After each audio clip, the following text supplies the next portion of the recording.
My brother is at the moment he's living at home with my folks in Thurles, and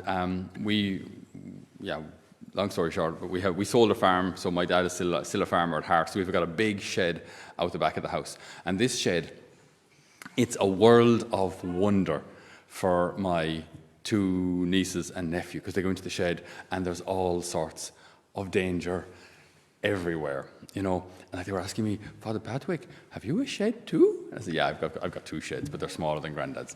And it's just a world of wonder, you know, all these tools and like machines and bits and pieces of trailers and rotavators and all sorts of welders and angle grinders and anything that can sever limbs at the blink of an eye. And I just remember them. I was just there last weekend and I saw them walking around the shed, just fascinated by everything. And it reminded me of my youth and how I grew up in the very same way. The shed was heaven. It had everything you could ever. You remember the scenes from the A-Team where they'd capture the A-Team and then they'd lock them in a room with loads of steel machines, welders, angle grinders, and they'd always make a big truck or something and burst their way out of it. That's what it was for me. Like I could just live in the shed and just weld all the time. Now I had been warned, absolutely warned, that there were some machines I wasn't to touch, right? And one of them was the grinder, so for sharpening axes and that. But I thought, how hard can it be? Right? How hard could it possibly be to sharpen an axe? So you've got this big stone wheel spinning at whatever, 8,000 revs. So I held the axe. Now for all of you who are working with wood, you know how to sharpen an axe. I had my hand underneath here, right? So I couldn't see my underneath hand, right? That's what you don't do. Take note. No hand under the axe. So I pushed the axe up against the stone and just felt that my finger was suddenly warm because that top of the finger was gone. Anyway, I'd been warned a million times. Another thing that we'd been warned not to do was that the shed had air ducts. It was a potato shed, so it was to let air go in underneath the potatoes to keep the potatoes fresh.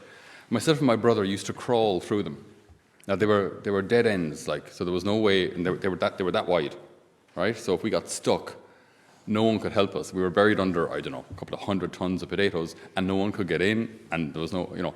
When my mother heard, do you know when you're getting that warning or admonition where every syllable is a poke? If you ever do that again, I will break your head, kind of thing. Thank God she didn't stutter. If you. And the warnings we got, like that, we would be simply lambasted if we ever crawled in there again. And she was right. When I think of it now, my goodness, was that dangerous. With the warnings we used to get, and rightly so. Rightly so. My mom used to warn us, my dad used to warn us not to use the angle grinder, not to use certain machines because they were dangerous. They used to warn us because they loved us. So the first reading today ties in really beautifully with the second reading now. Obviously, the first reading, it's a bit blunt and a bit harsh. We wouldn't necessarily phrase it in these terms, but the principle is obviously true.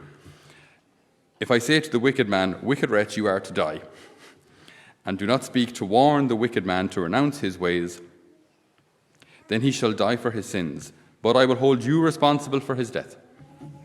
Right? So if you don't correct the person who's out of line, it's partly your fault. But very, very quickly then we turn to the second reading where it says, avoid getting into debt except the debt of mutual love. If you love your fellow man, you have carried out your obligations. So it immediately ties in the fact that, yes, we have to admonish sinners, if you will, but always and only with love. Never from this throne on high, pointing the finger down, y'all are going to hell. That's not how it works.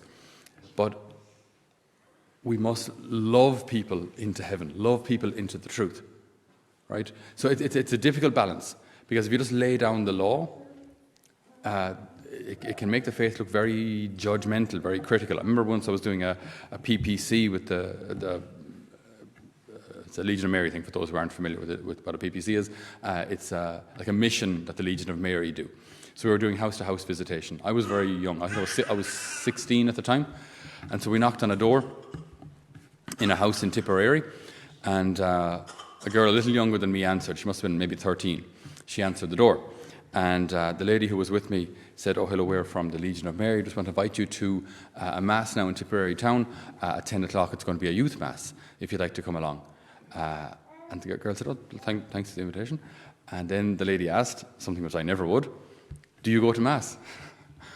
And the girl said, yeah, well, sometimes, I suppose, like kind of Christmas and weddings and funerals, I suppose. And so, yeah, we do. Oh, but you have to go to Mass every weekend. Sure, if you don't go to Mass, you're going to hell. Now, I was sitting there as a 16-year-old going, I don't think that's going to win her over somehow. I don't think that's going to get her to come on Sunday, right? Now, what she said, I understood why she said what she said, but that's not going to win a person back, right? Because there was no love. There was no love. So if we're going to win a person back to the faith, winning a person back comes from having a relationship with them. It comes from having a friendship with them. It comes from them knowing that we actually love them, that we actually care. And then even though they mightn't agree with us, they'll know that where we're coming from is a place of love. And that's what wins people back. They actually love me. I mean, I was talking to someone not so long ago. Sometimes I get messages at night from people who are out drinking and maybe decide that's a great time to have a conversation with me. And so trying to work out, what does that say? And sometimes that's when certain aspects of the truth, well, maybe, come to the surface. And you're trying to speak to them, usually the following day. It's better to leave it to the following day, about how, because I love you, you've got to stop doing this. Do you know what I mean? Like, this behavior is actually going to hurt you. If you keep doing this, you're going to end up making some horrible mistake, or something's going to happen to you because you won't have your wits about you to make it stop. So because I love you, I'm telling you, you're out of line, and you're going to get hurt because I love you. And it's difficult. It's hard to get that balance right. But that is mission. That's presenting our faith with truth, but always with love. Like we were saying during the week, the truth with compassion is love. The truth expressed with compassion is love. The truth on its own can be just like can be like a sledgehammer. It's kind of good for knocking buildings, but not for knocking people into shape.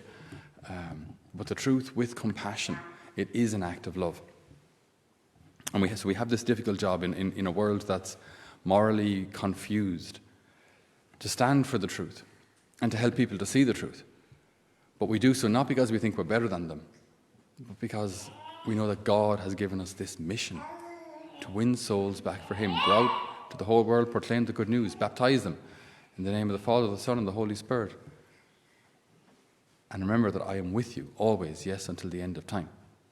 So what we do, we're doing because the Lord asks us to do it, but we're doing it also out of His grace, motivated by love of Him and love of our neighbour. So it's a great privilege. Something else that Father Paul, the founder of my community, would often say to us is that if you want to win a soul back, if you want to win a soul for the Lord, sacrifice yourself for them. Give up something for them.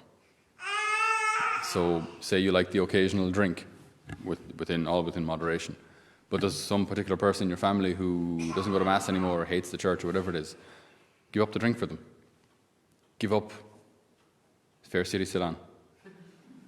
Is it? Is Fair City still on? Is it? Give up Fair City if it's still on. Oh, Coronation Street, that's still on. Coronation Street. Guys, watch more TV, would you? Okay. Coronation Street, give up a program that you like, okay? There are still programs out there. Give up the internet, give up Netflix, but give something up concretely for that person. Now, that's an act of love that they'll never even see, but they bear the fruit of it. The person then, in and of themselves, will have this grace, and who knows, in time, will say, look, maybe I should go back to confession. Maybe I should give this whole faith thing a shot again. And they won't even know why this has come about. It's because there's someone in the background sacrificing themselves for them. That's way more meaningful than someone just pointing the finger at you saying, you're wrong, you're out of line. So we win souls in the same way that Christ did, by sacrificing ourselves for them. So we ask the good Lord to strengthen us, motivate us, guide us in this great mission to win back souls for Him. And that we may never lose an opportunity to witness the joy of our faith, the healing power of our faith,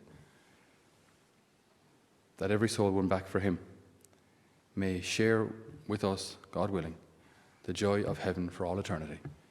Amen.